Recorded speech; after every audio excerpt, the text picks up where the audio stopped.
There's something eerily different about small-town funerals. They don't just mourn someone, they echo through everyone. In a place like Greenwood, Iowa, population 3,000, life seemed simple. People waved when they passed, the post office still used handwritten forms, and the loudest thing most nights was a barking dog. So when Walter Clay, the retired postmaster, passed away in his sleep, the whole town gathered to say goodbye. It was a rainy Sunday morning. The little chapel smelled of old pine and damp coats. The crowd spoke in whispers, the kind that hover in the air and never quite reach full sentences. At first, everything felt normal, until a woman no one recognized quietly walked in. She wasn't young, but not old either. 40, maybe 50. She wore a long black dress, too modest, too still. Her hair was pinned back perfectly, and her umbrella still dripped rainwater down her arm. She didn't even notice. She sat near the back, second to last row, perfectly straight posture, hands resting gently on her lap. At first, nobody gave her a second thought. Probably some old friend from the past. That's what people assumed. But the longer the service went on, the more people noticed her. Because every time someone passed her pew to place a condolence card near the casket, she would whisper something, just a few words, just loud enough for them to hear. When Walter's nephew, Harold, walked by, he swore she said, "Thank you for the coffee." The thing was, Harold had coffee with Walter, just a week before he died. No one outside the family knew that. At first, Harold brushed it off. A coincidence. Maybe she overheard him talking. But as more people walked by, the whispers continued. And each person who passed her seemed shaken afterward, like they'd been told something they didn't want to hear. One woman claimed the stranger whispered, "I saw you at the hospital." But her father had died in that hospital years ago. The woman had never spoken about it since. When Walter's daughter, Elaine, stepped up to read her eulogy, she slowed her pace halfway down the aisle. She would later tell the sheriff that she heard the woman whisper, "I'm sorry about the fire." Elaine froze. There had been a fire, 17 years earlier, the fire that killed her little brother. No one else in town even knew, yet this stranger had whispered it, like she'd been there. The funeral continued. People tried to ignore her, but the whispers didn't stop. When the line to the casket reached the last few mourners, one man finally confronted her. He looked down from the aisle and said, "I'm sorry, have we met?" The woman looked up, lips faintly parted, eyes pale and distant. Her voice was soft but certain. "You delivered the wrong letter." The man felt his chest tighten. He worked at the post office, years ago, and he had delivered a letter to the wrong family once, a mistake that ruined a marriage, but he'd never spoken of it aloud. That night, he told his wife the woman's words made him feel exposed, like someone had turned his soul inside out.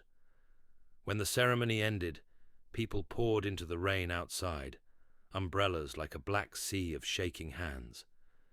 Elaine turned to ask her mother about the stranger, but when she looked back toward the pew, the woman was gone.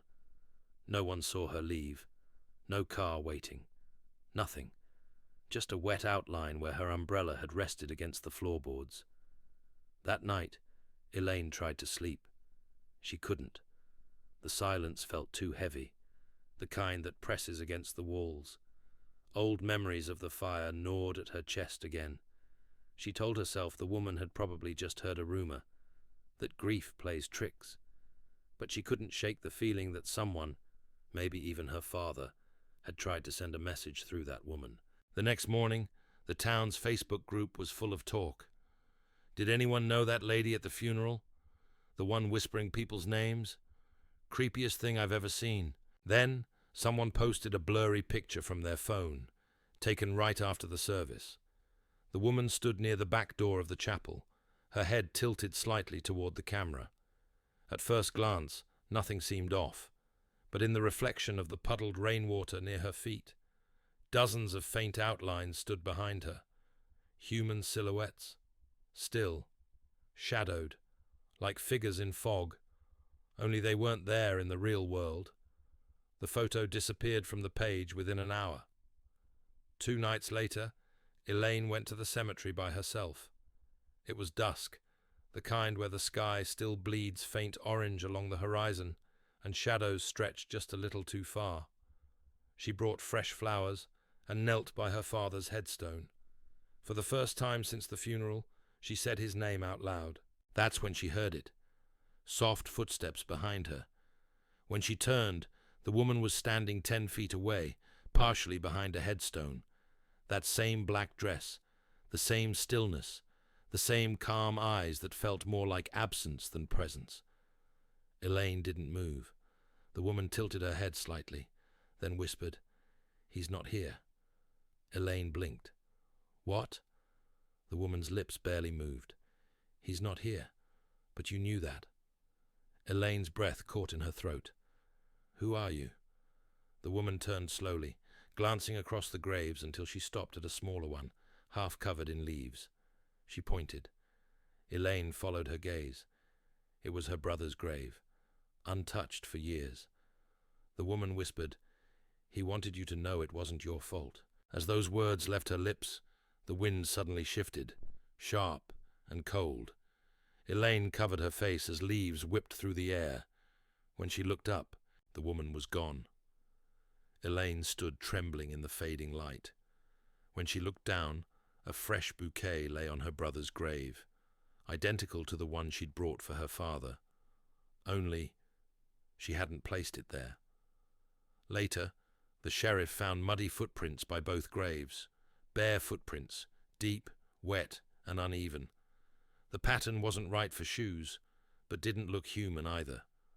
Over the next few weeks, 2 more people in Greenwood died. 2 more funerals followed, and both times, townsfolk swore they saw her, sitting silently, whispering names, always at the back. Each time, the power flickered midway through the service. Candles dimmed. Some swore they heard soft humming, like a lullaby, though no one could agree what song it was. Word spread that she wasn't alive at all, that she'd once been the wife of a funeral director, a woman who lost her mind after hearing voices from the dead she prepared. They said she vanished one night in 1972 and was buried somewhere behind the old church. It sounded like gossip, until a maintenance worker restoring the chapel walls found a hidden frame. Inside it was an aged photograph, a funeral, same pews, same layout, and seated in the back, hands folded neatly, was her. Same face, same dress, unaged. At the bottom of the photo, faint handwriting in fading ink read, "For those who are still lost." 5 days after that photo surfaced, the church burned to the ground in the middle of the night. No signs of arson, no reason. It just went up in flames. When they rebuilt a new chapel down the road, they salvaged what little was left. The pews, some metal fixtures. But they never moved the back row. It stayed in storage, because the carpenters swore. Sometimes, as they packed up for the night, they heard a woman's voice whisper a name they hadn't told anyone.